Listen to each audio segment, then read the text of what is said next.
Juliana, and that's my husband Martin. We've been traveling around the world for 4 years and fitting it into our lives any way possible, whether that be volunteering in hostels, working on cruise ships, taking short weekend adventures, or living as expats working remotely. Our goal is to show you how to have unique and memorable trips, no matter what your circumstances. Today we're going to be taking you guys to Aguascalientes, which is located right in the center of Mexico.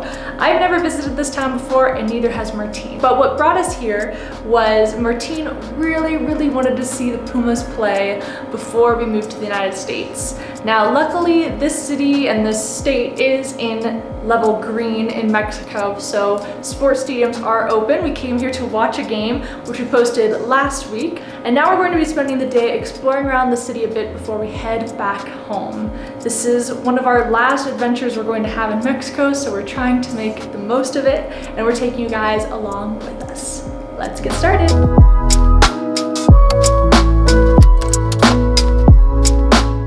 Okay, first stop of the day, Jardín de San Marcos. This is a great starting point to begin walking around the central area of Aguascalientes. This gorgeous garden has so much lush greenery and plenty of places to sit. You'll also find vendors selling food and souvenirs.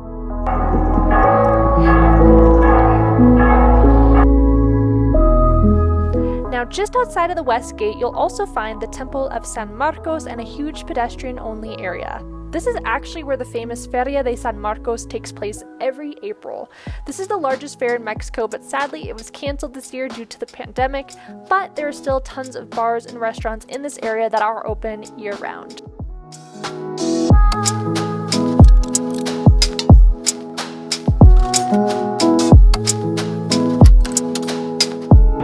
We are just walking from church to church that we see in the distance. There are so many churches and temples here.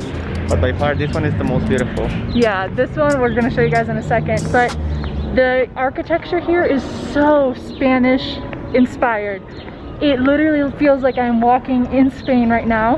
Right. And every corner we turn, there's something beautiful. We'd actually been here for a couple days already, and this is the first time we've been in the Centro area. And I'm just amazed by how well they keep up the gardens, the parks. There's so much pedestrian walking paths as well. So it's clean. There's a lot of security. Feels super safe. The architecture is beautiful. I like Aguascalientes. I wasn't expecting this. We later found out we were in Plaza de la Patria, or Antigua Plaza de Armas. Seeing the Catedral Basilica de Nuestra Señora de la Asunción in the backdrop of this massive Mexican flag was absolutely breathtaking.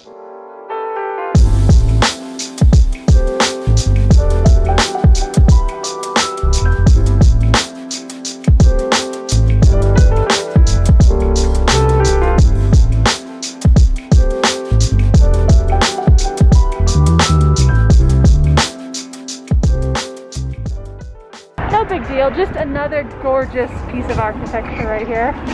Oh wow, the bird and everything. Yeah, I think this one's my favorite too, and there's less people over here. It's called Templo de San Antonio. It's really nice. After so much walking, we headed back to our Airbnb. This Airbnb was in a great area and had all the amenities we needed, including high-speed Wi-Fi for the days I needed to work. There were 2 large beds, a kitchen, and other thoughtful amenities like a huge fan, plenty of towels, and drinking water. It was just $29 a night, and I left the listing in my description if you're interested in booking it.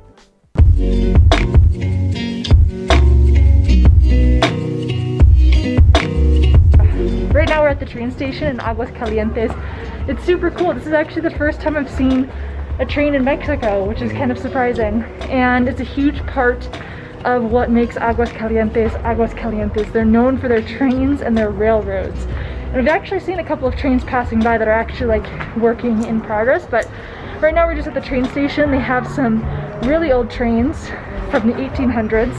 And it reminds me of the books I read growing up, the Boxcar Children, those kids that lived in a train car like that. Anyway, super cool and definitely unexpected. Free to walk in this area. There's actually a lot of people around. Look at, there's like, this is a train. It has actually like a setup inside. Like it's actually in, like what it looked like when it was in use. That's actually where the president used to travel. Oh, cool. Nice. I'm super excited because it sounds like there's some sort of free concert happening actually here at the train station back there. So we're gonna go check it out.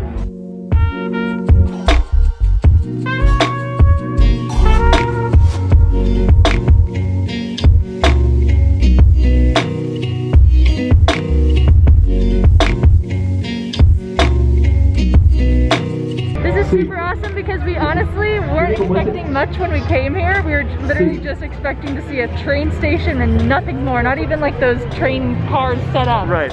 And it was super fun to stumble upon this little event happening here. I don't know if it happens all the time, but maybe because it's Sunday. yeah, exactly. So nice little surprise. I love little community events like this, especially when the weather is so good. Just makes my heart happy.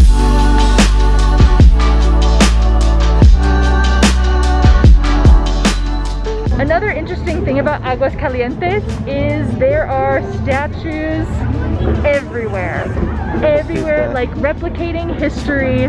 I've seen them in parks, sitting on benches, in stores, all over the place. So here's another example of that. Okay, tell them what you just told me. It was deep. I'm like, I don't know if, I don't know if I can process this. Okay, so there was two statues sitting in the same bench. And it says, como te ves me vi y como me veo te verás. That means the way you look, I used to look, and how I look right now, you're gonna look at some point. So it was like the transition between like I'm young and old. Yeah, it's very intense.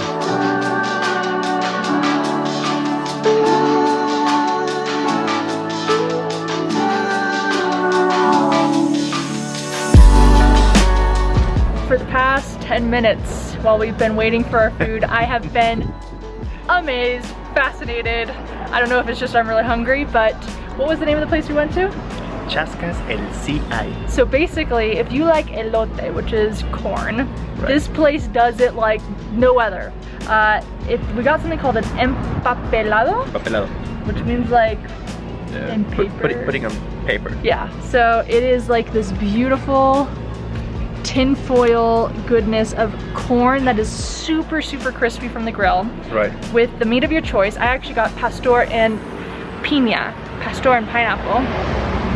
Super hot, and there's so much cheese. Like there was they put four kinds I think of cheese. 4, yeah. I counted 4 types of cheese, and then mayonnaise if you want, and mushrooms if you want. I didn't get mushrooms. I got just a little mayonnaise, and then you didn't get any mayonnaise. So this place is insane. There's a line. It is obviously very popular and a great option for cheap eats. All of this together costs 180 pesos, which is like, I like to say it's about like $9. So great meal and super filling looking. And that is it for our time in Aguascalientes. I wasn't expecting much from this place and it over-delivered. I had such a good time here. Definitely worth a visit, and I hope you guys enjoyed seeing this beautiful city. We'll see you guys in our next video. Make sure you subscribe for more adventures around Mexico. We still do have a couple more videos coming out before our move to the US. Right. And yeah, so long, travel well, and make the world your neighborhood. See you guys next time. Bye. Hey, thanks for watching this video. Did you know we have a Patreon? All our members get access to monthly income reports, exclusive podcasts, access to our private Facebook group, and even a copy of my ebook, Puerto Vallarta Like a Local. Business and first class patrons also get a postcard from us each month. Thanks so much for the support. Click the Patreon logo on this screen to join our family.